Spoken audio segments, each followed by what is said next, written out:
and he's got a big task tonight because Ellenson is playing at the state school in front of a huge crowd, rivalry game with a lot expected of him.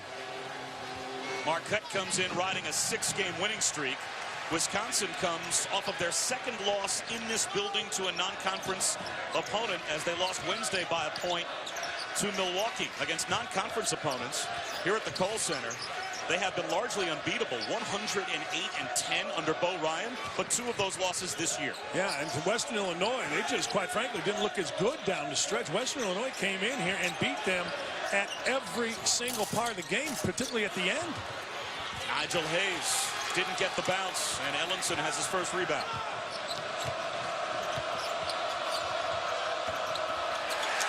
Taken away inside by Vito Brown.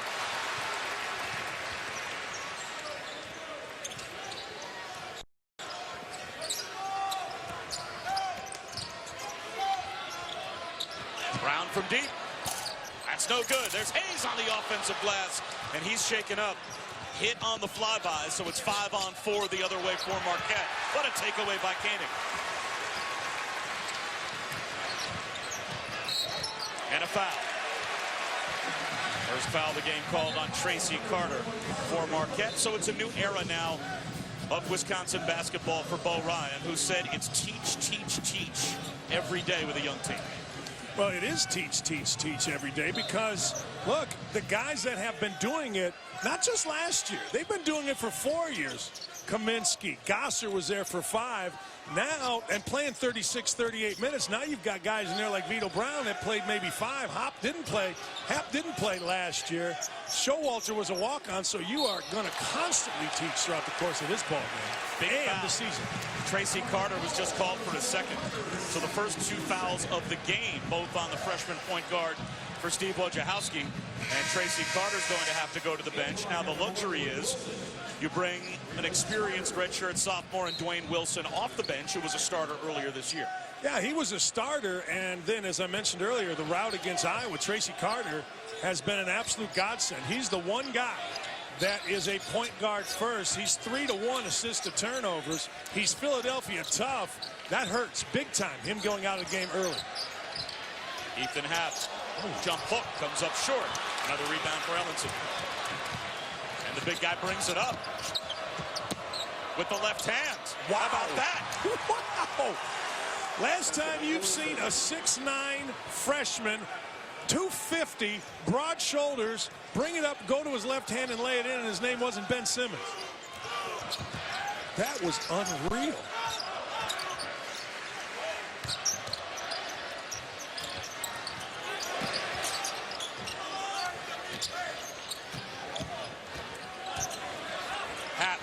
With the left hand, evens the game at 2. Yeah, that was nice. The ball never got into a bad spot, and I'm going to talk about bad spots for most of the game. He went to the baseline but got out of there.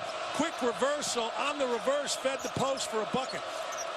You take the ball side to side, then throw it in the post, you are 2/3 more likely to score than if you go ball side and throw it in immediately. Another left-handed layup, this one from Sandy Cohen. How good's he been? Wow. Sandy Cohen had 24 last time out, hit 6 threes, career high, and he's continued it. And on this end, he's got a tough task with Nigel Hayes.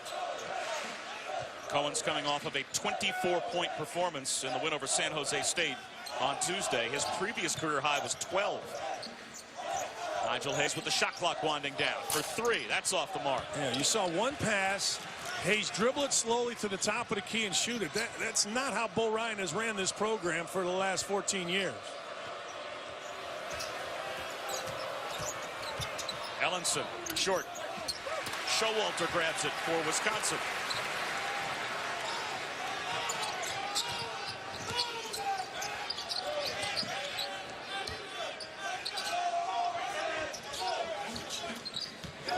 Ethan Happ sets up Vito Brown wide open, and he connects. That was pretty good. Again, A little bit of a miscommunication. Nigel Hayes was trying to screen for Showalter as Showalter was trying to ball screen, but man, Vito Brown got himself open nice. And we talked about Sandy Cohen. He was the only Buzz Williams recruit that honored his commitment when Steve Wojciechowski was named the head coach. Now he's got the number 4 player on our ESPN 100 in Henry Ellenson coming in as a recruit. So how about where this program was when he took over, now in his 2nd season, and where he has it going now? Well, the program was okay. Buzz Williams had done a nice job, but when you have turnover like you had, it becomes a bad situation. And give Steve Wojciechowski credit, man. He went out, got a heck of a transfer who we really haven't talked about in Luke Fisher, who's their big guy. He's a Wisconsin kid, transferred from Indiana. Cohen was smart enough to stay and then work like crazy to get Ellison. This program is in great shape. I mean, absolutely great shape right now. Much different than a year ago. And there is Fisher. Yeah, he's rolls good. it home. He's really good. You let him go down on the block and you do not double him, you're asking for trouble because he can go to either shoulder.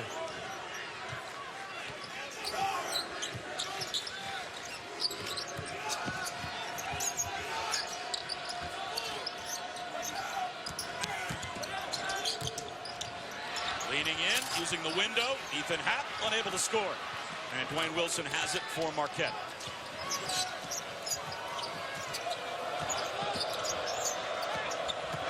Little head bob and weave for Wilson. Yeah. Left his feet, turns it over. So we come to our first break with Marquette on top by 2. Well, you mentioned 6'10", 250 pounds.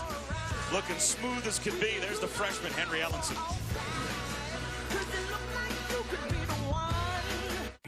Point lead early for Marquette against Wisconsin. And tonight, following the Heisman Trophy presentation on ESPN, we've got the next 30 for 30 film, 4 Falls of Buffalo.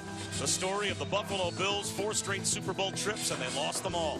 The 4 Falls of Buffalo right after the Heisman presentation tonight at 9:30 Eastern on ESPN. And this season could become about the 8 freshmen of Wisconsin, as again, it's only UTEP and Cornell that have as many freshmen on their roster as Bo Ryan does, and 2 of his most talented freshmen aren't even playing. Brevin Pritzel, who's an excellent shooter, is injured with a foot that probably out for another 4 to 6 weeks, and Andy Van Vliet, who's a skinny 6'11" product of Belgium, declared ineligible. So those 2 players right now, they're practicing and working out as best they can, and I think Bo Ryan expected that they would both be contributors. Yeah, Van Vliet is really breaking their heart because every day they see him in practice as if not their best player, their second best or third best. I mean, he's really good. And the NCAA ruled him ineligible, and so he's just a practice guy. What's the hardest thing to do? To be Bronson Koenig, Nigel Hayes, and it's now your turn to step up and try to become Sam Decker, Frank Kaminsky, as if that's an easy task, or these younger role players to step up and now become Bronson Koenig or Nigel Hayes, what they were last year. I think it's much harder to be a younger guy trying to figure your way in college basketball. Koenig and Hayes, they're established, but guys like Vito Brown, man, they're struggling every day to live up to what Wisconsin basketball has been, and that is not easy. And then you add to it, let's be honest, Wisconsin never loses a non-conference home game. Never. And now you're the guys that are on the team playing the minutes that loses to a Milwaukee, loses to a Western Illinois, and you got to live on campus embarrassing. Ellenson's shot from the corner was blocked by Ethan Happ as the shot clock went down to 0. So a great defensive stand for Wisconsin. Vito Brown. That's his shot. No good. Offensive rebound. Happ leans in and scores. Man, if you have never seen Ethan Happ, he is really, really a fantastic rebounder. Had 15 rebounds against Syracuse. Went on the glass late game and in the overtime and pretty much dominated the defensive glass in Wisconsin's win at the Cuse. Fisher. No good.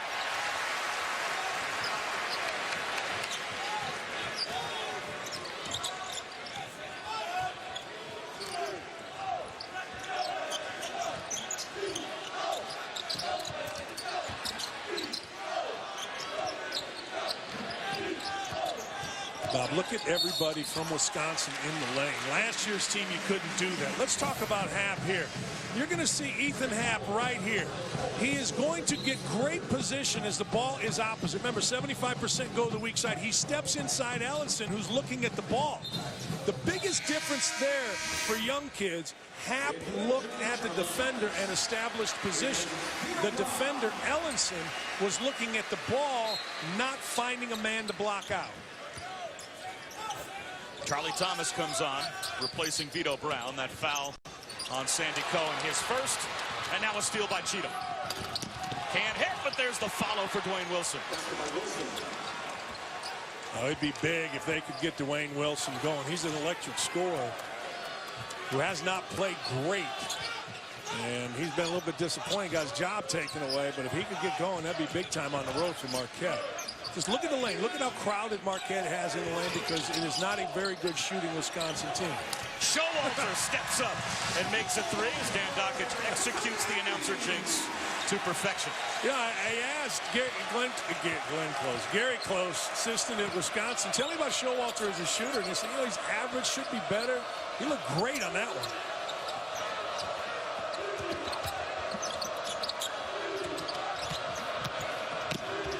Ellenson forces it up, in and out. Good defense again from Ethan Happ. Yeah, really good. And Ellenson didn't have a second move. He was just going that way and shooting that way.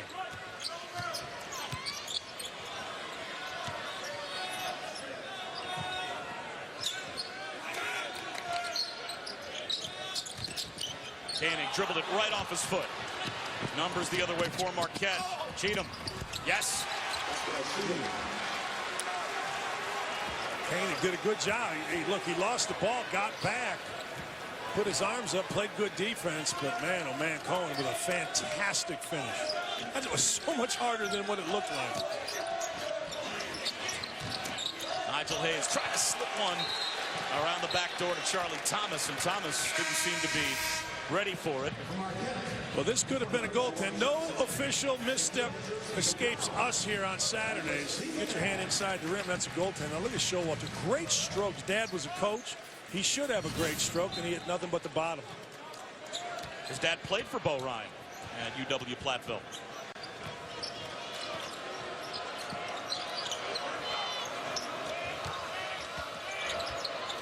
Fisher.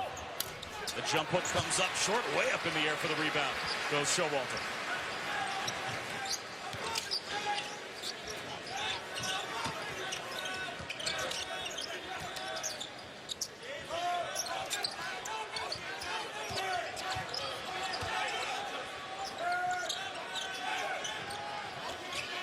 Hayes spins baseline.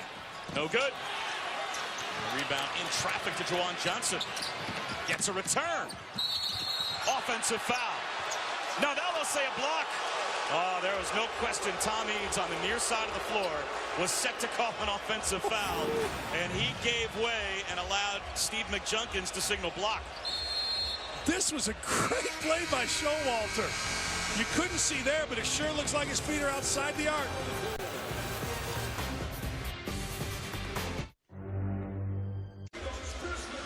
It's a three-point lead for Marquette over Wisconsin. Bob Wischusen and Dan Dockich here in Madison, and Dan takes us inside the play. Post defense has always been fantastic under Bo Ryan because they move their feet and they use their chest and their hips. Watch Charlie Thomas right here on Luke Fisher. Ball in place. Nobody come and helps you. You've got to body people.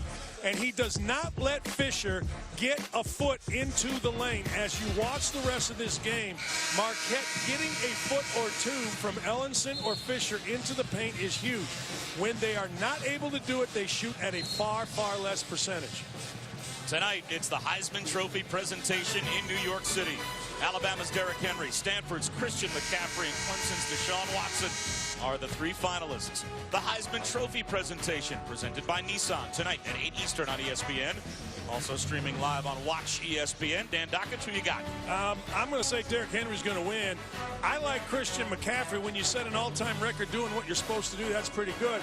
But how can the Heisman Trophy people be so tone deaf as to not get Keenan Reynolds by helicopter in his Navy uniform at that presentation? All that would be great, but the guy is 1,000% deserving based on how he has played. That is the most tone-deaf thing I have seen in a long time. It would have been a nice visual. Unbelievable. To see him there. No kidding. And he deserved it. Koenig knocks down a long two with a toe on the line.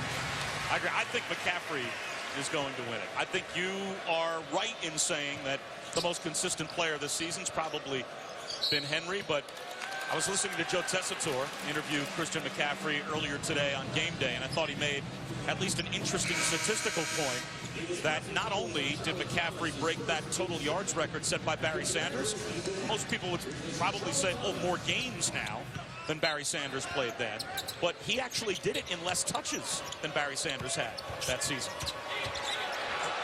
How about that defense? How about that defense on the block? Oh, he made a mistake. He bailed him out, but what great defense. Hey, to your point, what are you supposed to do as a running back? You're supposed to catch it. Old school, you're supposed to return it, both punt and kick return, which is what McCaffrey does, and then you're supposed to run it. Look, anybody playing behind Alabama's line is going to gain a ton of yards. Trent Richardson, I'm not getting it. Well, McCaffrey was the definition of a home run hitter. It'd be fun.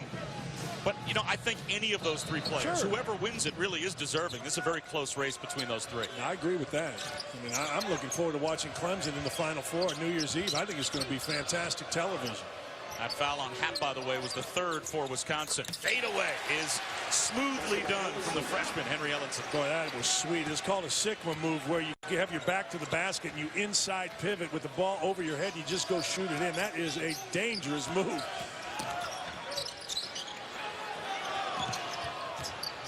Vito Brown, long jumper, and he buries it. Vito Brown's really improved. I've known that kid since he was about 6 years old. Grew up with my son in Bowling Green, Ohio. He was made a player by a man named Jack Taylor, who is one of the great youth coaches of all time in Bowling Green, Ohio. Every day Jack worked with Vito. Every day he made him run. Every day he was on him and made him a player.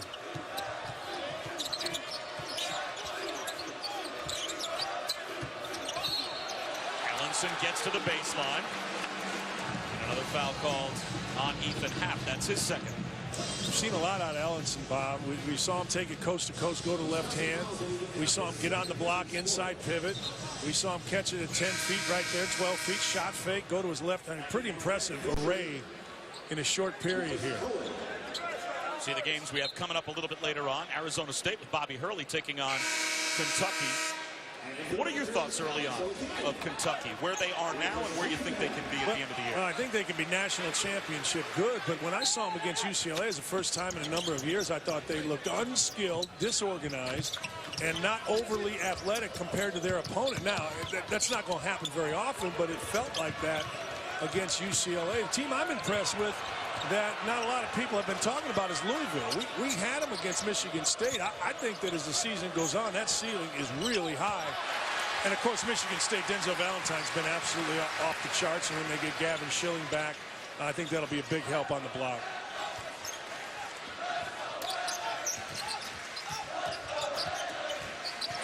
Vito Brown off the feed from Bronson Koenig. And Wisconsin's got the lead back. That was a heck of a pass by Koenig, and that's what Vito Brown can do. He can pick and pop at the foul line. Not a great back-to-the-basket kid yet, will be. Not yet, but he can really shoot it top of the key and around.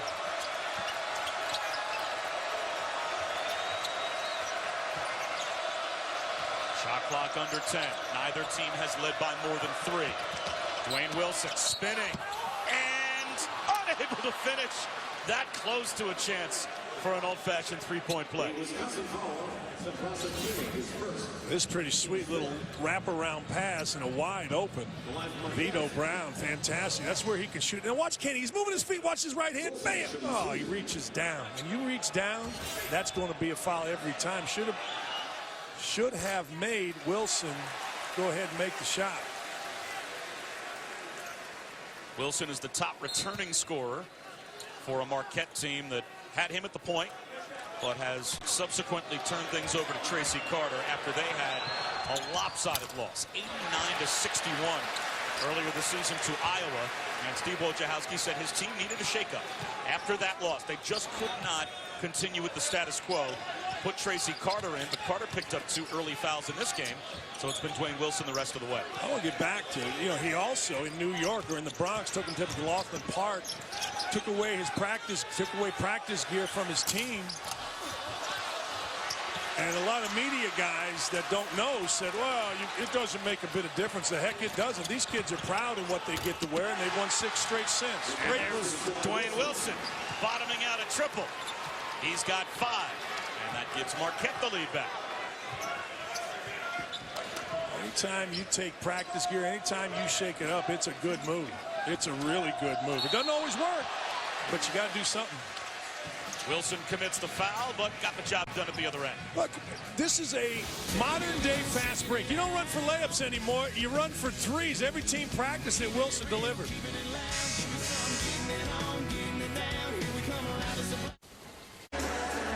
Been a good one so far here in Madison. A rivalry that dates back to 1917 between Marquette and Wisconsin. Neither team has led by more than 3. We've had 3 ties, 4 lead changes. And I think we're expecting that this is going to be, as historically it has been, a close one.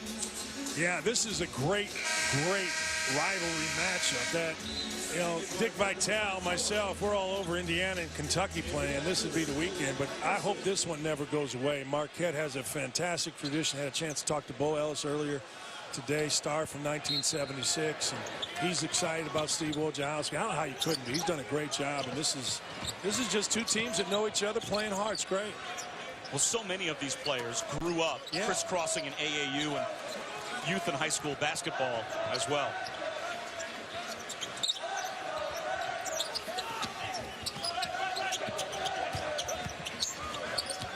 Nearly half the players from the home state. Vito Brown. He's got another red-hot shooting here in the first half for Vito Brown. He's got 9. Fisher came to double earlier in the possession, Nigel Hayes, and stayed in the middle of the lane, and Vito Brown just hung out at the top of the key like Bergeron before him, Butch before him, Kaminsky before him, and just knocking it in. He's been in double figures 5 times this season, but he was 1 for 9 from the field in the loss to Milwaukee. Foul called on Khalil Iverson. Yeah, Vito Brown plays off of how you're going to play him, meaning Marquette is playing back.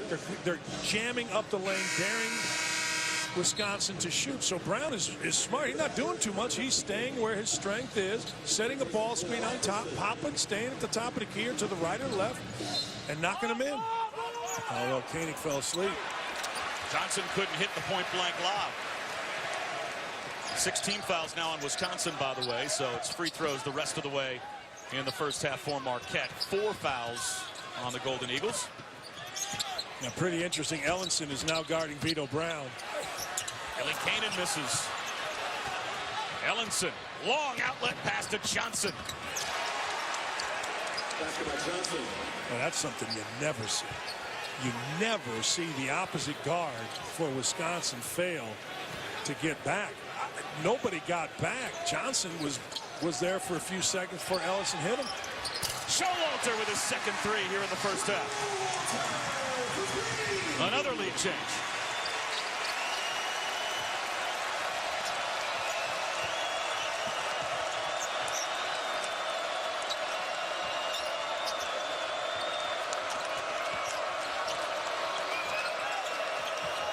Fisher with the left hand a little too strong. It was a great play by Vito Brown coming down from the top of the key and affecting the shot. Hayes for 3.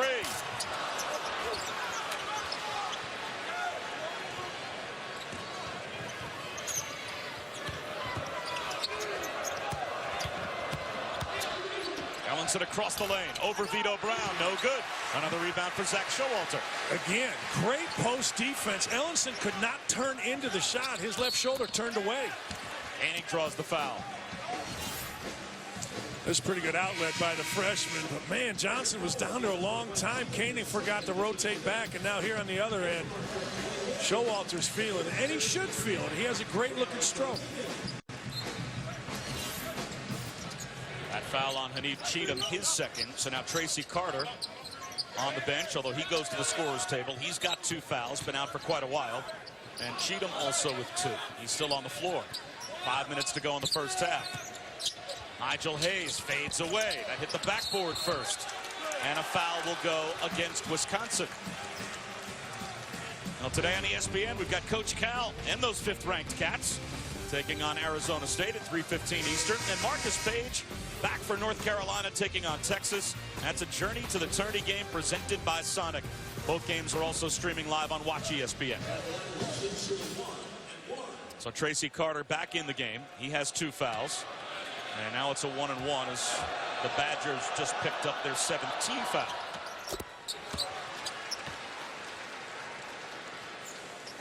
Last possession. This is where it's different for Nigel Hayes this year. Nigel Hayes made a post move against Cohen, but everybody came because you don't have the number of shooters or athletes around him. So what was last year a one-on-one mismatch for Nigel Hayes became a help sign against Nigel Hayes, and man, that's a big difference. Shoot. When they had Kaminsky and Decker, you had more spread. Now you don't. Offensive rebound for Vito Brown, and draws the foul. Popped by Ellenson. That's the first on Ellenson, and the last foul to give here in the first half for Marquette.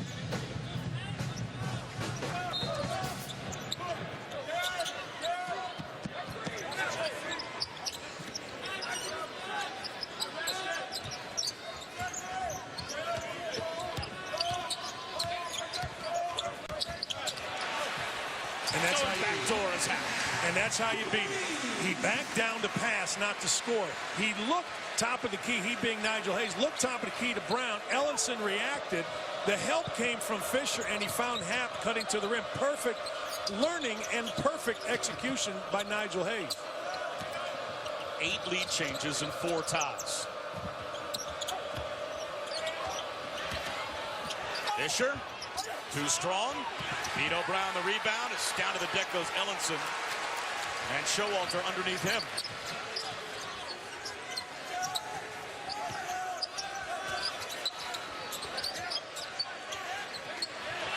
Showalter.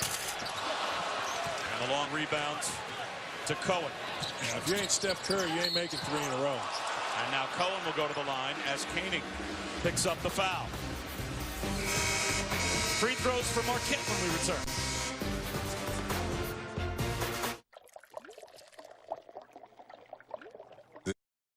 Doug Kazarian in the ESPN studios. Coming up in a little over an hour on ESPN, 5th-ranked Kentucky hosting Arizona State. Another Pac-12 challenge for the Cats after losing last week to UCLA. We'll have a preview in the Land Rover halftime report. Jeff Goodman will also tell you why UConn was able to dominate Ohio State. All that and much more coming up. Let's go back out to the Kohl Center. All right, Doug, thanks very much. 2-point game. Bob Wischusen, Dan Dockich, and once again, Dan takes us inside the play. Well, you got to learn during the course of a game. It's all about adjusting. You're going to see Nigel Hayes here. He's going to back down Cohen. All right, he's bigger, he's stronger, he backs down, but he sees help, and he fades from the help. All right, bad shot. Next possession, he backs down Cohen. Now he's back in the pass. He looks at Vito Brown. Help comes. Man underneath his Happ.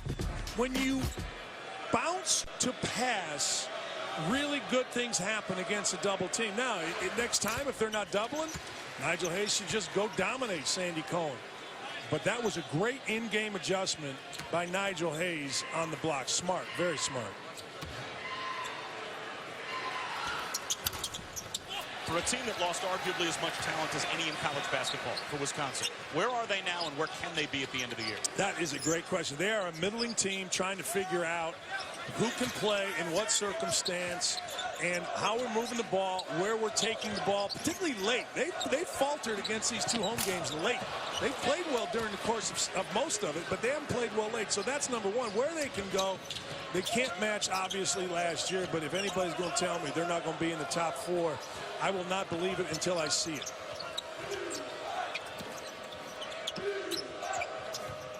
And these questions get answered in games like these. But again, it all is going to be in this game about what happens in the last 4 minutes for Wisconsin. Ellenson with a feed to Cohen for a wide open three.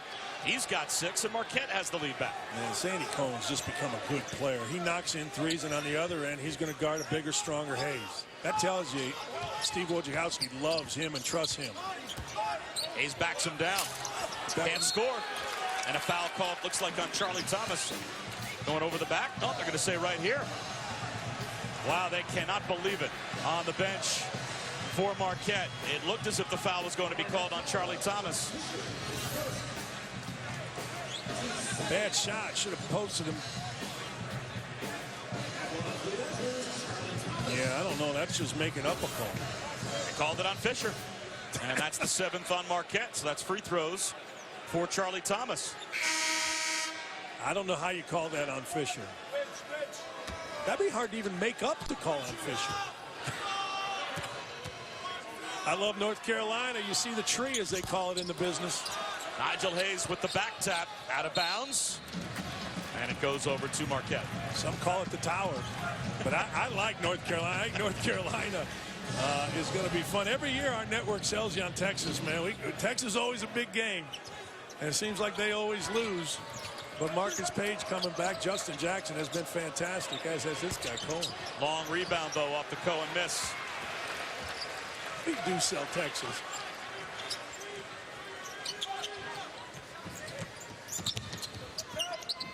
And we should. Shaka Smart's going to do a great job at Texas.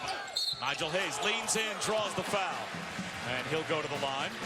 Well, is there any player that is, in and of himself, more valuable to how their team plays than Marcus Page? No, and you see all these numbers here? They matter. They're great. They help, obviously. The three-point field goal percentage will go down. But what really matters is what this guy does late.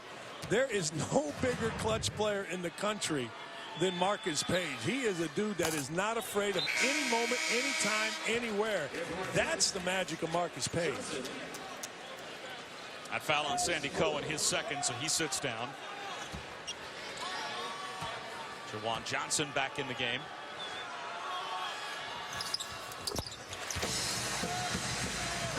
Two minutes to go in the first half.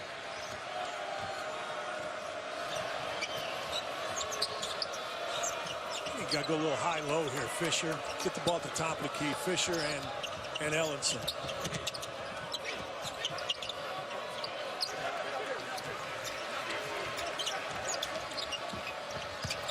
Johnson drives and is able to finesse it home. Pretty good defense. They were trying to go high-low, but Nigel Hayes took the top of the key away, and Johnson just whipped up on his man and went and scored. It's been a close game since the start. This ties the largest lead for Marquette. Hayes in and out. The hit ahead to Johnson on Showalter. Missed it. Hayes wanted to break back the other way. No one looked for the ball. Hayes slips one underneath. Charlie Thomas had it blocked, taken away by Fisher. Yeah, Johnson came in from behind, and you could hear it. He got all ball. Good no call by the officials. Dwayne Wilson finds Fisher for the throwdown. Yeah, that's what's going to be open, Bob. The top of the key down. Post feeding from the side hasn't been there for Wisconsin or for Marquette. You'll see this the entire second half. You'll see the ball on top being fed to a cutting or posting up big guy.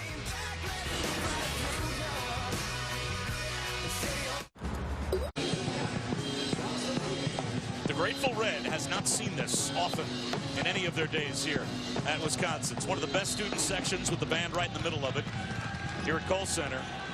But this is a team, the Wisconsin Badgers, 108-10 at home under Bo Ryan against non-conference competition. 2 of those 10 losses this year. Vito Brown in and out for 3. Run down by Hayes in the corner. Finds Ethan Happ, who dribbles it out of trouble. Happ has it thrown out of bounds by Luke Fisher. Man, oh man, Happ and Hayes are hustling like crazy. Pretty good look. Watch Fisher move his feet right here. Watch it. He moves it, times it.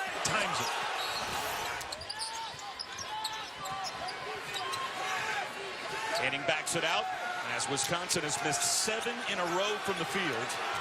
They are 1 for their last 11, trying to end the half on a high note. Koenig gets Ellenson caught on a switch. Wild shot with the left hand won't go. Thought he was fouled. A 1/10 of a second is up on the clock.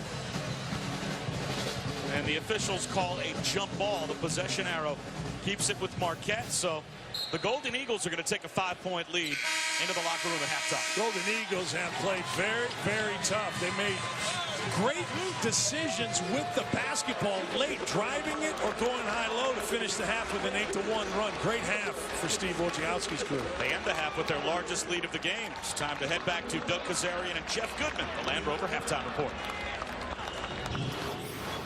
All right, Bob, thank you very much. Just about set for the start of the second half between Marquette and Wisconsin. Little I-94 rivalry game here in Madison, but Marquette finished the first half with a flurry. They look pretty good. Bob Wischusen and Dan Dockich. The Golden Eagles on a 6-game win streak. During that win streak, they've shot the ball 51% from the field, 41% from 3. In the first half of this game, 48% from the field, 2 for 4 from 3. You're not supposed to be able to do this at Cole. They've just kept it rolling. The shooting is one thing, but Bob, I think it's been all keyed by the defense of Marquette. Marquette has gone on the block and bodied people. Marquette has kept guys in front of them. They're going to shoot the basketball well because they play an inside game. They play an inside-out oriented game, but man, the defense for Marquette has been terrific. Well, during this 6-game win streak, they have held the opposition to 35% from the field. So far tonight, they've held Wisconsin to 31% shooting, and they have held the 2 best scorers for the Badgers. They've rendered them almost obsolete. Hayes and Koenig combining for 3 points. Yeah, they're 1 for 11. You see the time, 5-minute period, okay, but other than that, nothing. 1 for 11 between Koenig and Nigel Hayes. And Nigel Hayes, it's not from lack of effort. The man is 0 for 8. He just can't physically body this team. And between Ellenson and Fisher, and I'll tell you this, Sandy Cohen has done a great defensive job as well. A very physical Marquette team that plays physical. Some physical teams don't. This team does. Bo Ryan has had balanced scoring here for a long time at Wisconsin. Has not had a top-heavy team. Here's Koenig from the corner. That misses. How hard is it when you're this top-heavy with these 2 players? You just keep trying to free them up to get shots? What's the solution? You saw it right there. You saw the first possession, double screen on the baseline. Koenig came flying over to his pet shot right corner. So you know that Bo Ryan is thinking what you just said. I got to get these 2 guys going. And Hap needs to get going on the offensive glass, on the offensive post. Ellenson finds Cheatham on a cut. With the left hand, he scores. And it is the largest lead extended for Marquette, now up to 7. Bobby, Cheatham came from the top of the key. That was set for Ellenson to go to work on the block. Cheatham just sprinted past Showalter to the ball side and got him a layup. That was fast. Showalter can't hit. And the rebound pulled down in traffic by Cheatham. Coast to coast. He finishes again. Wow. He is smooth. He is fast. He is smooth, and he is confident. A great-looking player. Steve Wojciechowski told me before the game that he does everything you want a guard to do. He just checks all the boxes. Hayes fumbles the pass from Koenig, who gets it back.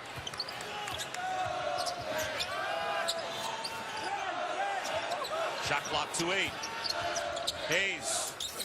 There's his first bucket. That's a tough shot, but he cleared himself and shot that one without guessing. A couple shots he's taken that he's kind of guessed on. A 3 that he did and then 1 in the lane, but that one he just flat fired in. Fisher through a double team, muscles it up and in. Everybody above the free throw line, Bob. Everybody was above the free throw line except for Fisher in a ball side corner. Cleared out the backside. Fantastic lob.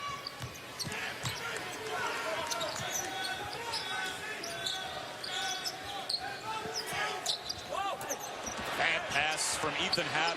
Tried to force it into the paint to Nigel Hayes. Ellenson drives it, leans in, gets his own miss. The second effort won't go, and it ends up with Showalter, and then a cheek foul on Henry Ellenson. Yeah, everybody got too fast. Wojo wanted them all to slow down. Look at everybody's above the free throw line. Cleared out the backside. Help came, but man, you let a big guy like Fisher, as skilled as Fisher, get this deep with late help from 22 half, you got no chance. That foul on Ellenson was his second. Marquette with a 9-point lead, 2.5 minutes into the second half. ESPN. I am Bob Wischusen here in Madison. 35-26, Marquette has the lead, and I am like here for the debut of the Dan Dockich Index this season. This is the highlight of my broadcasting career. No, don't cross anybody out. I don't like it. Don't. You put Indiana in at number 5. I said because legendary producer Bart Fox asked me, I just threw in Indiana, but I don't like it. There is no fourth best team in the Big Ten to this point. Well, you've got 5 up there. There's not even a fourth best. There's 4 good ones. The 5th one is no good. Has not played well enough, but we had to put somebody up there. I was going to put Michigan State football as the number 5. Probably should be number 1, but I don't like Indiana in my own index. Manning too strong. The rebounds to Cheatham. Well, what does that tell you, in all seriousness, about the start of the season before conference play begins for the Big Ten?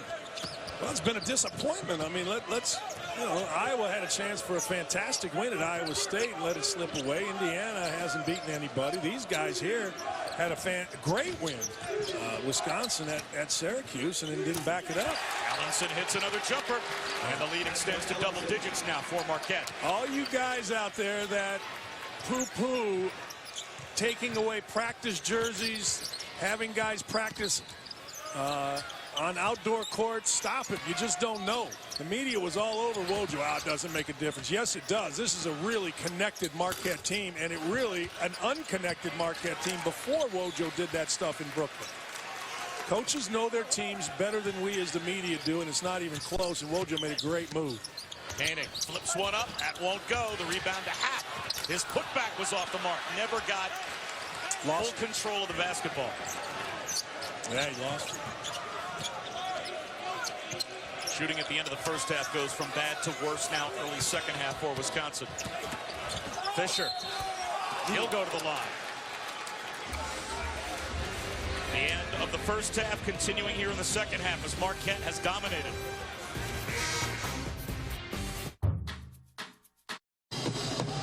The Grateful Red trying to spur their team on, but they cannot find the basket. Wisconsin trailing by double figures. And tonight, it's the Heisman Trophy presentation in New York City. Alabama's Derrick Henry, Stanford's Christian McCaffrey, Clemson's Deshaun Watson. Those are the 3 finalists. Who will win the Heisman? It's presented by Nissan tonight at 8 Eastern on ESPN. Also streaming live on Watch ESPN.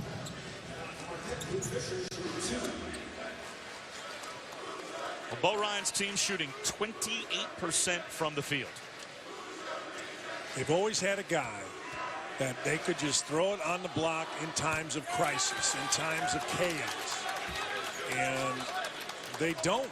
Nigel Hayes will be that guy, but he's not right now. The double team has taken that away by Marquette. Great move by Coach Wojo and his staff. Will Wisconsin fans look at this rebuilding process as part of a team that said goodbye to an enormous amount of talent, or will they be upset if they miss the tournament for the first time under Bo Ryan?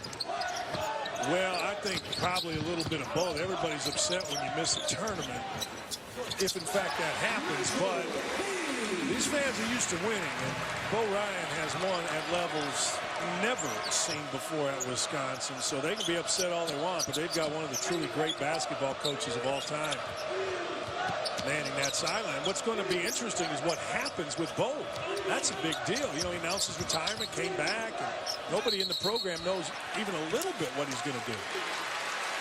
Turnover for Ellenson.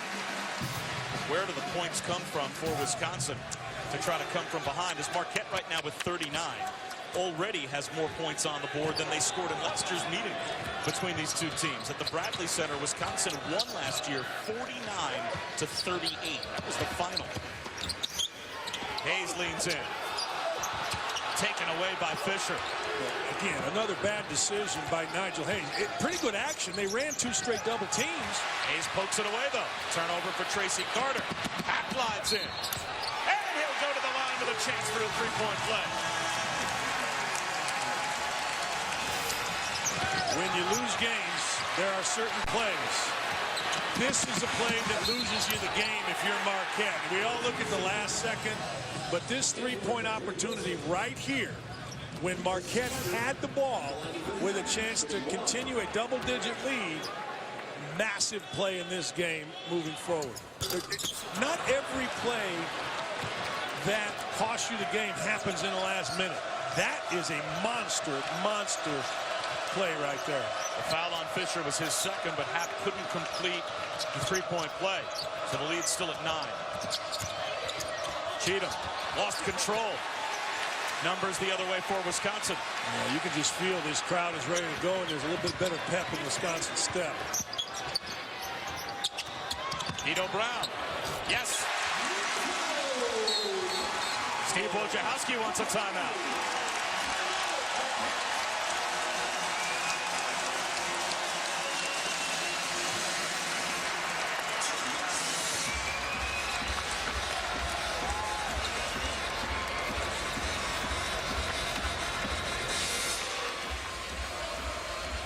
Vito Brown now in double figures for the 6th time this season. And tonight, following the Heisman Trophy presentation on ESPN, it's the next 30 for 30. 4 Falls of Buffalo, the story of the 1990 through 93 Buffalo Bills. They went to 4 straight Super Bowls and lost them all. The 4 Falls of Buffalo, right after the Heisman presentation, tonight at 9:30 on ESPN. Vito Brown's been the best offensive weapon that Wisconsin's had. Yeah, with the least amount of movement, he just finds the open spot and does what he does, which is shoot standing face-up jump shots from that area. That time, pretty nice little step back move. But, man, is he comfortable when he gets his feet set and can move into the shot. You asked earlier, Bob, where can they find offense? Keeping Vito Brown out there eventually is going to open up the block.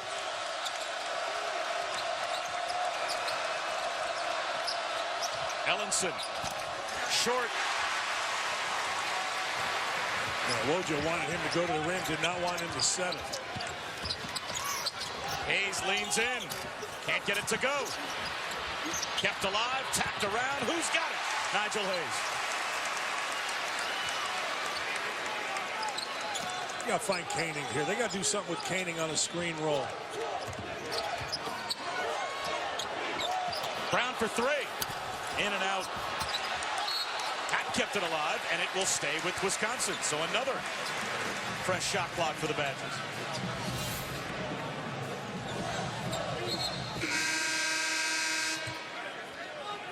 Knocked out by Cheatham. Sandy Cohen out. Jawan Johnson back in for Marquette.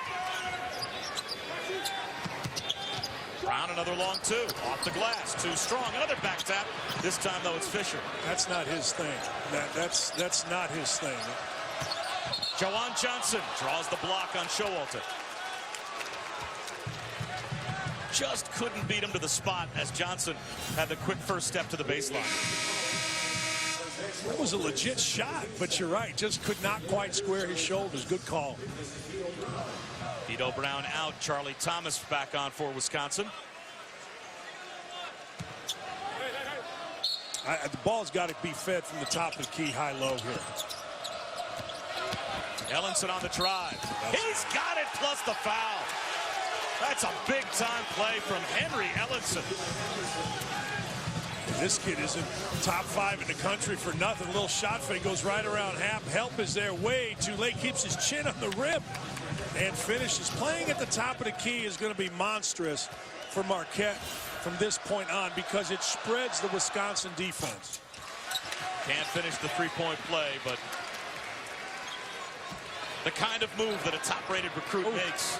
Back in 1980, Doc Rivers, that's the last time that a player was as highly ranked nationally and was recruited to Marquette came. I remember when Doc Rivers made his announcement on Chicago TV from Proviso East. Pat, nice ball fake. The left hand, though, in and out. Here comes Ellenson. He is smooth with the ball in his hands as well. He's got Canning caught. Finds Fisher on a cut. Man. Do you know how much poise that took from Ellenson? Ellenson dribbled the ball, over-dribbled it, but backed down, waited for the double team to come, and then just threw it up in the air to a cutting Fisher. That's a well-coached basketball team with the cut from Fisher, but that's a great instinct by Ellenson. That jumper way short from Charlie Thomas.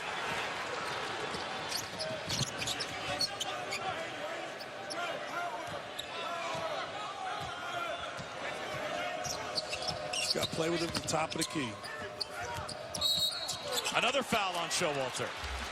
Double team comes, opposite big. You've got to get to the front of the rim. You don't stand and watch. You're going to see Fisher right here when the double team comes. He's not just going to hang. There goes Hap.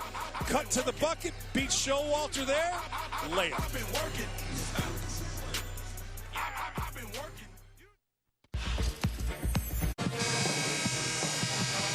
Marquette fan has had a lot to cheer about. A double-digit lead for the Golden Eagles. They take a nap before Wisconsin comes back. Today on ESPN, we've got Coach Cal and the number 5 Cats taking on Arizona State at 3:15, and then Marcus Page and North Carolina meeting Texas in our Journey to the Tourney game presented by Sonic. Both games also streaming live on Watch ESPN. It's been balanced scoring for John Calipari's team. Yeah, it has been, and you kind of always expect that because these guys are obviously really good. Man, do our ESPN people love Tyler Ulis.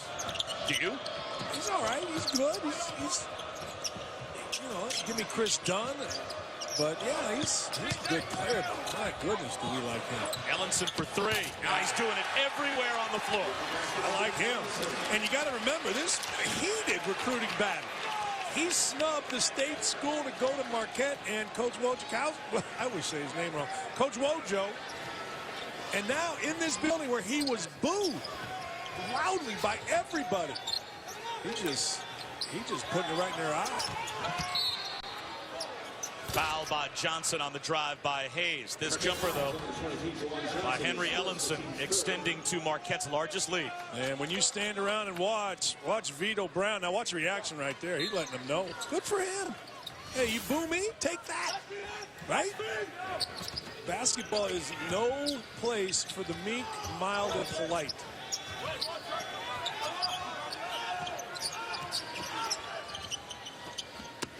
Man, was that good by Ellenson. He got up, helped on a ball screen, got right back to Hayes. Hayes jumper, no good. Offensive rebound, Vito Brown. A big-time play by Brown. He went in the crowd, but man, did Ellenson play defense right there. This kid is as good as advertised. No, he's better than advertised. That broke a string of 6 straight misses for the Badgers. And they still have a long way to crawl back in this game. Normally 12 points is not insurmountable, but when you've only got 34 points with 10 minutes to go in the game, it seems like a bigger lead. Cheatham gave it up, and it was taken away by Nigel Hayes. We talked about Ellenson's defense. Hayes' defense was great. Man beat him, but he went to the next man, kept the play going, and got a steal. Is Bronson Koenig ever going to get involved offensively for Wisconsin? They got too much of this. He's got to shoot. He's open. That's a big shot as Koenig steps up on cue and hits a triple. I just don't know how you're Jawan Johnson and you stay back off Koenig. There's only really 2 guys out here that are going to hurt you here. And Johnson just backed off, let Koenig get his feet together. Man, that kills you as a coach. Ellenson left alone. Vito Brown one-on-one. Stays with him. You go right back in. Instead, Johnson drives it into a double team. Turns it over. See, Bobby, whenever they play with it on a side, nothing good happens. You play with it on top, defense spreads, you can get to the rim. Koenig lost the dribble down the lane, but Charlie Thomas was there and not only found the loose ball, but drew the foul. Hey, look, you've got to stay on a line here. The ball's going to be passed. Stay on a line against a good scorer.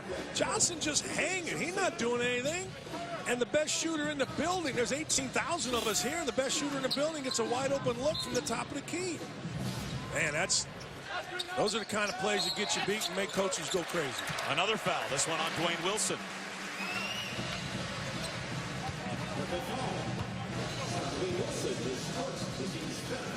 First foul on Wilson, now 5 fouls on Marquette. So only one more to give.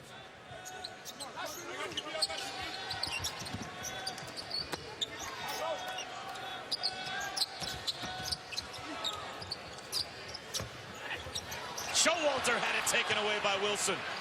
He finds Cheatham, who goes right at Koenig and finishes. Let me tell you about Cheatham there, Bob. Wojo saw what I saw, and he got Johnson out of the game. So he moved Cheatham onto Koenig. Cheatham did a great job on Koenig and then reacted quicker than Koenig to get down the court and finish with his chin on the rim. A tough finish. Great play by Cheatham. Another foul on Cheatham. Man, watch right there. You're going to see Cheatham. Now, Cheatham is not going to let anything happen. It was earlier where he played great defense, but then he just reacted quicker. Look at his chin. He's still watching the ball. Don't put your head down when you go to finish around the rim. Put your head down after it goes through the net. Never, ever drop your head going to the rim. So, Bob, next time you're going to the rim, keep your chin up. And by the way, that was not a foul on Hanif Cheatham, as it was an inadvertent whistle from one of the officials. So still only 5 fouls on Marquette. Hayes drives, throws a pass to nowhere. Saved in the corner by Wilson, but it's out of bounds. And we'll stay with the Badgers. Here's what Hayes needs to learn. One dribble, he's a little bit upright. 2 dribbles, he gets really upright. On a second dribble, great players get lower when they're in traffic. Right now, he's guessing in traffic. He gets knocked off balance. Second dribble needs to be lower. His body needs to be lower than the first dribble, and he'll make that pass, or he'll get a foul and a 3-point play when he gets lower. And those 5 points have not been for a lack of looks. No. Nigel Hayes is 2 for 13 from the field.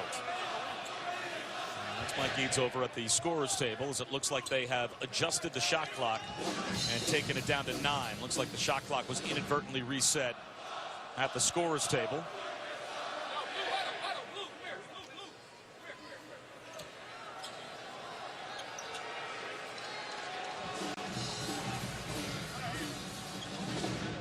O'Ryan wanted to sub Ethan Happen. That substitution has been allowed, as Charlie Thomas will go to the bench.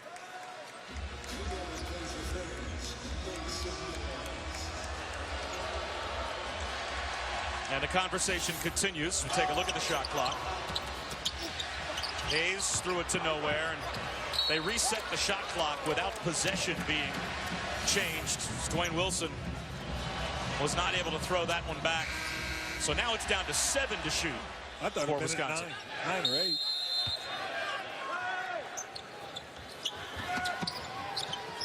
Four to shoot. Showalter's going to have to force one up. Instead, it's Koenig from the corner. Air ball. That'll be a shot clock violation. Just nowhere to go. The lane is blocked. Not a great 3-point shooting team for Wisconsin. This is as good a scouting report by a staff, whether it's Brett Nelson or Chris Carrawell, but it's also fantastic execution by the players, understanding where to be at all times. Cheatham spinning out of control, and he traveled. That's a great playing coaching staff. You see on the right, on the left there, Chris Carrawell, former Duke player. In the middle there, you've got Brett Nelson, played on national championship team, and then the far left, Travis Diener. Travis Diener played with the Pacers, played with a number of NBA teams. Fantastic player at high school in the state of Wisconsin as well. And he can't hit the long 2. And Wojo's been wanting them to slow down here for a couple possessions, and he's calling on Cohen to get it done.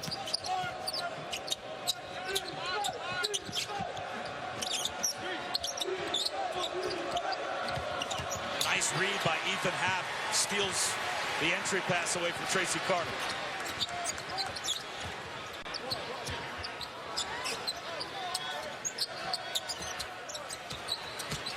Happ against Fisher. Yes. That was pretty good. Happ just kept his dribble. Again, he got lower, so he was able to, he didn't exactly explode, but he was able to power up through the bigger, stronger Fisher. His 7th game in double figures. Happ had 18 points and 15 rebounds in Wisconsin's win over Syracuse. So he's capable of big numbers, as Steve Wojciechowski's team is holding on to a 9-point lead.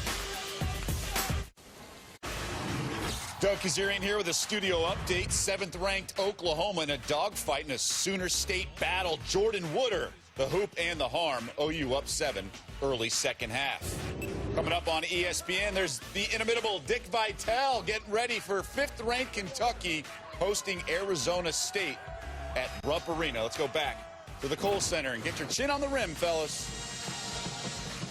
Oh, yeah. That's exactly what Luke Fisher has done over and over again in this game, as he has been as good as any player for Marquette. Big time responsible for the lead that they have. The kid from Germantown, Wisconsin, went to Indiana, and then, you know what, transferred after a semester, and the Hoosiers could use him, but Marquette is using him.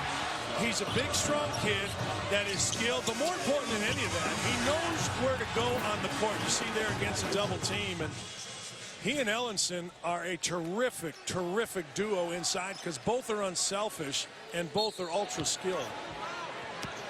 Talking with Wojo before the game, he said that Luke Fisher has been their rock. He has been their steadiest player, their most consistent player, that they are a much better team when he's on the floor. So right now he's on the bench getting what you'd have to think would be a brief rest as Hack gets position inside. And it's back out to Showalter, who will drive and score. Great play by Showalter. He knew he was going to the rim. 2 passes before he got the ball. He set his feet, put his head down, went right through Cohen.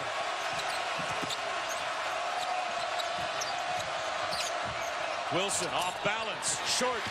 Can Wisconsin make a run? If it's going to happen, probably has to happen right now. Yeah, I think they're already in the middle of a run. This place feels like it's 1-3 away from going nuts.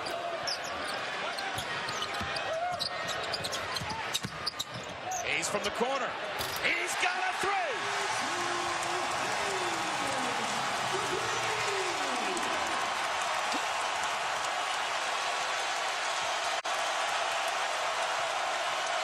Timeout, Marquette.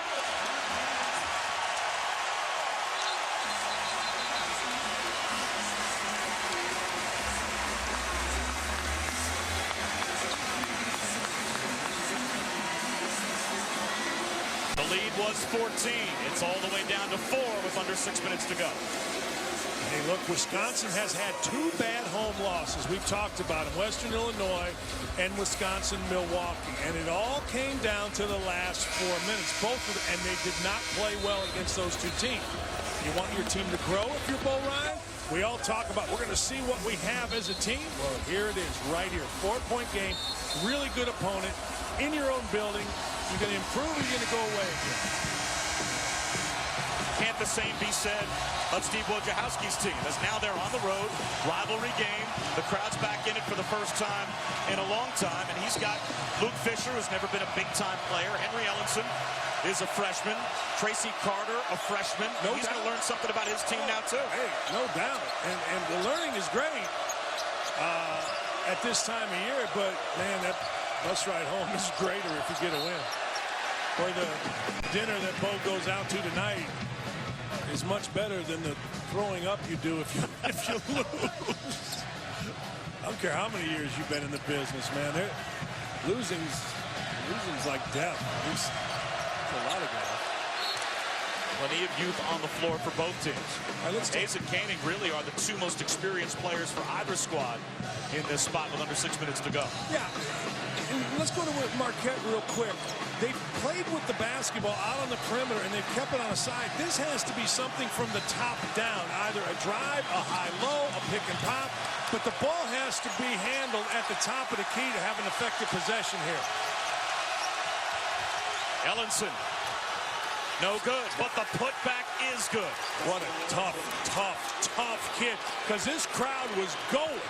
And look at him, just letting everybody know. I love it. That is awesome. His 5th double-double in the first 10 games for Marquette. Hey, they don't boo bad players in rivalry games. They only boo the good ones. Hack draws the foul on Fisher. Top of the key down, Bob. It has to be. He bullies one, then bullies another, and lets everybody in the building know it.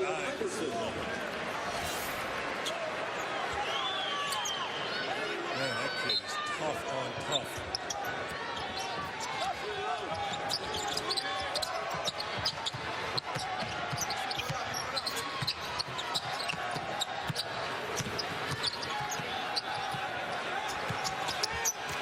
See, there's nowhere to go on the block.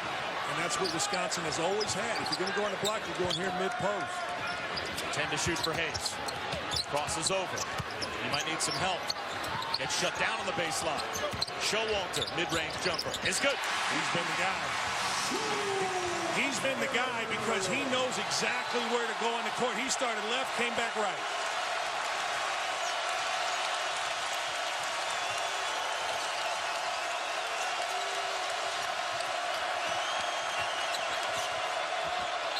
Sandy Cohen draws the foul. That was sweet. You want coaching? You want to talk about adjustments right there. Two-guard front, baseline action. Duke's been doing it for years. Coach Knight did it way back in the day. Krzyzewski learned it from Knight. Wojo learned it from Coach K. Baseline runner action. Curl into the lane. Go get yourself fouled. It means you have to have some movement. One guy cutting makes an offense. You're going to watch the baseline, right? Look at Cohen. He comes off a double. He curls it. Defender's late. Reaches in. Foul. And you sit this crowd down if you can make a free throw. That foul on Hayes, his first, and the team's fifth. 1 of 2 at the line for Sandy Cohen. I'd play mid-post again with Nigel Hayes here. Move a little offense, move people around, and get Hayes on the right side, mid-post. Happ drives and scores. 5 straight makes for Wisconsin, and it's a one-possession game.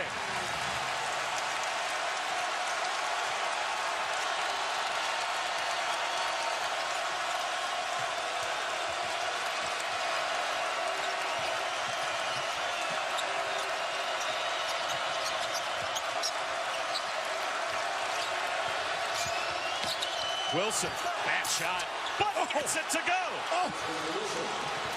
Sometimes bad shots turn out good.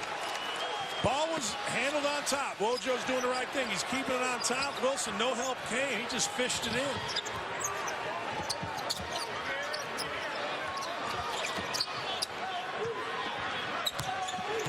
Happ in the post again. Hayes drives, has his pocket picked by Cohen. Hustle play, though. Hayes gets it back, launches a 3. That hit the backboard first. How about Sandy Cohen? Got his hand in there, knocked the ball free, disrupted the entire possession.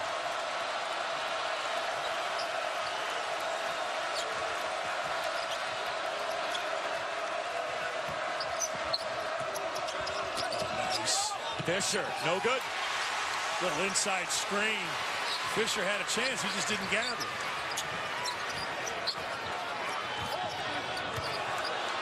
Hayes left alone. Skip pass to Showalter. I'd go back to Hayes on the right side.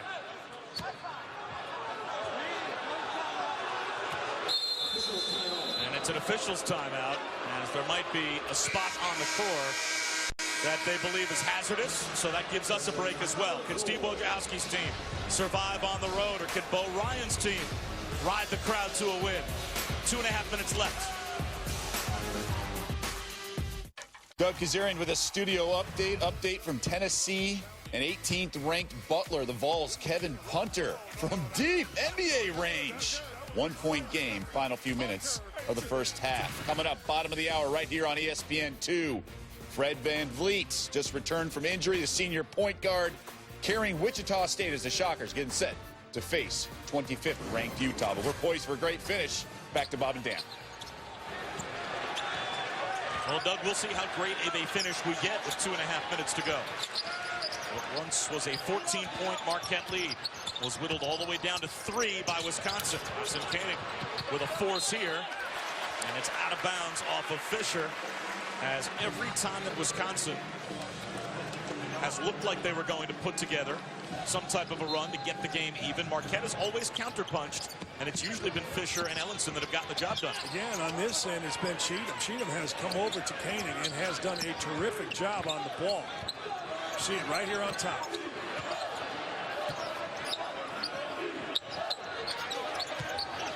Nigel Hayes gives it up to Vito Brown.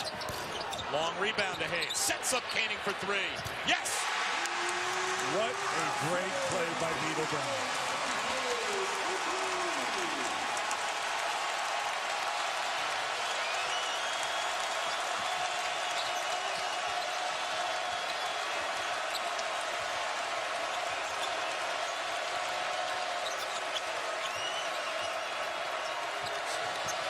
Ellenson sets the screen. He wants the ball.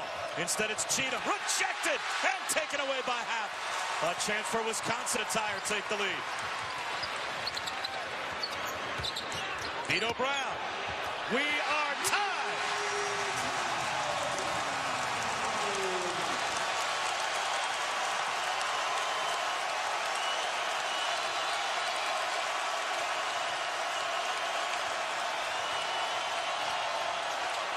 Ellenson gives the lead right back to Marquette. How's that for a freshman? Happ was denying Ellenson, made Ellenson catch the ball out farther than he wanted to, but it didn't matter. You got to either double Vito Brown, but you can't leave Koenig here on any kind of shot. Hayes ties it again. I keep calling Hayes Vito Brown. I mean Hayes. Hayes has been terrific.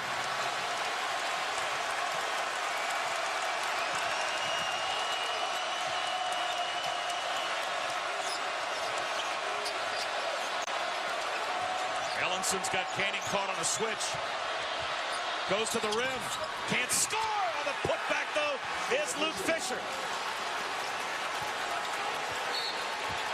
Bo Ryan wants a timeout right now with his team down 2 and the shot clock turned off. And Nigel Hayes on one end, and on the other end, the two bigs. Ellenson has demanded the basketball for Marquette. Nigel Hayes has demanded the basketball for Wisconsin, and it's been absolutely terrific. You see right there, going to the rim, just 75%, come out the other side, plant yourself opposite the ball, and go get an offensive rebound is exactly how Wojo teaches it and exactly what Luke Fisher did. Tonight, after our 30 for 30, the Four Falls of Buffalo. Stick around. Sports Center at night with Jay Harris and Kevin Connors.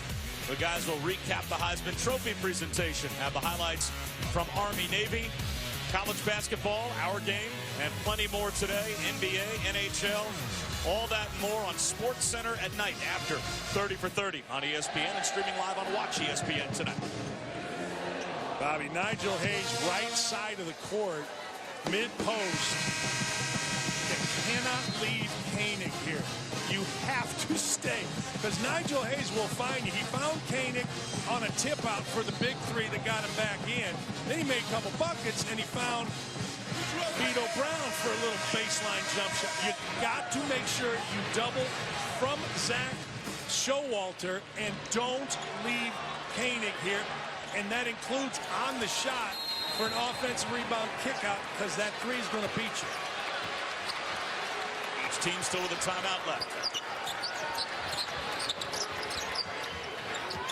Hayes drives. Way off the mark. An offensive rebound by Showalter. Bounces it to Hayes in the corner. 10 seconds to go. Nigel Hayes hunting his shot. That's an air ball. Way up in the air goes Dwayne Wilson. He gets the rebound. 5.6 to go.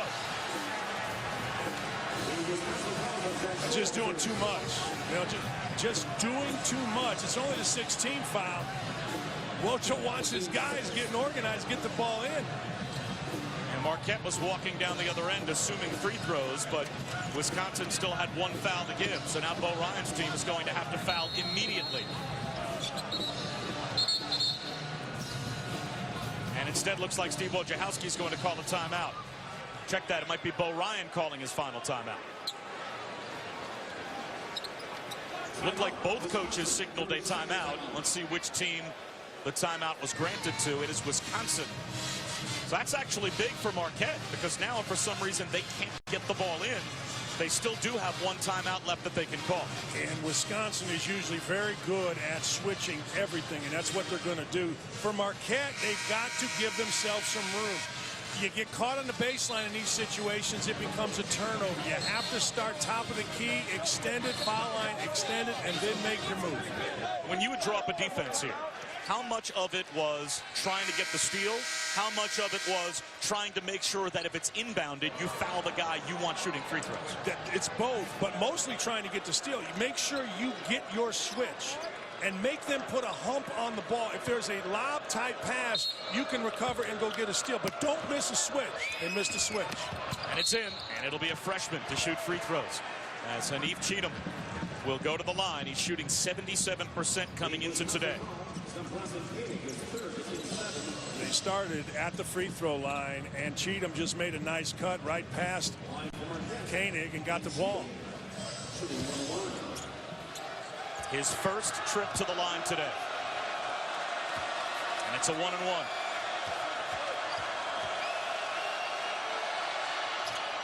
Can't hit it, but Fisher's got the rebound. 1.7 seconds to go. Exactly what Wisconsin wanted and needed.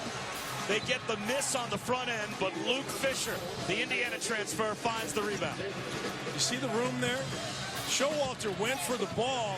There was room between Fisher and the man blocking him out on his left, which was Showalter. Vito Brown got on his right. Showalter didn't get on his left, created too much room. The officials are over at the monitor, I would assume, to check the clock and make sure that 1.7 is accurate, or maybe they'll add a few tenths. But what a big play from Luke Fisher. And again, Dan, you talked about it. It has been about Luke Fisher, the junior, the transfer from Indiana, and Henry Ellenson, the freshman, number 4 in our ESPN 100. Those two bigs on the left side of your screen. Biggest reason why Marquette looks like they're going to pull off the road win. Biggest reason offensively, without question. Now, there have been some others, and I've mentioned Cheatham have done a terrific job. Let's see the step in here. They just don't put a body on. And Showalter needed to get into the thighs of Fisher, and he may have gotten an over the back call. That's how big missing one little fundamental play can be at the end of a game. And in Bo Ryan's 14 seasons at Wisconsin, they had only lost 8 games at home against non-conference competition, in danger of losing their 3rd this year, as they've already lost in this building to Western Illinois and Milwaukee earlier this week. He said it. These games come down to the end.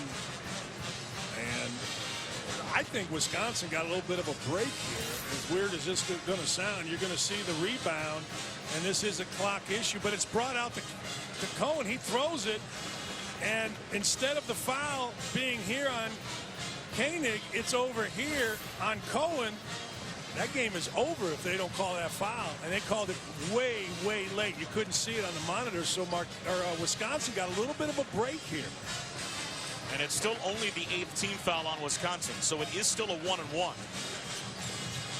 You got to be careful here. And they're going to add almost a full second. Mike Eads comes over to explain to Dan Dockage what they saw. So they had 1.7, but they're going to make it 2.6 before Sandy Cohen goes to the line to shoot 1-and-1. All right. Here's what a coach is thinking with his team. Don't go over the back if you're Ellenson or Fisher. You just got a rebound. Don't do it again. Way short. Here's Happ. Lost it. 0.5 of a second to go. It belongs to Wisconsin. They're out of timeouts. They still have time for a catch and shoot with 0.5 of a second left, down by 2. I would think they'd go to the monitor here and check out whether or not 0.5 of a second. Bo Ryan's not asking for it. Just, you can't let the ball get thrown over your head here. Happ throws it in. And it goes out of bounds. It's going to belong to Marquette all the way back down where Happ threw it out. And that's exactly what Wisconsin was trying to do. They were trying to throw it over Cheatham's head. Get it to Koenig running to the basket. Not a bad play, but Cheatham doing what he's done all day, which is lock up Koenig. Marquette had a 14-point lead in the second half. Wisconsin fought it all the way down to a tie. And Marquette finds a way to survive and win it by 2 here at the Kohl Center.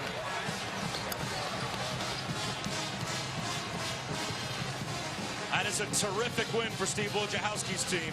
And he gets a terrific performance. Another double-double from the freshman Henry Ellenson. As good a performance as you will see facing a tough crowd this early in the season. Ellenson on the offensive end and the defensive end was absolutely terrific. You talk about a guy living up to a billing as a top 5 player coming out of high school. That kid right there did.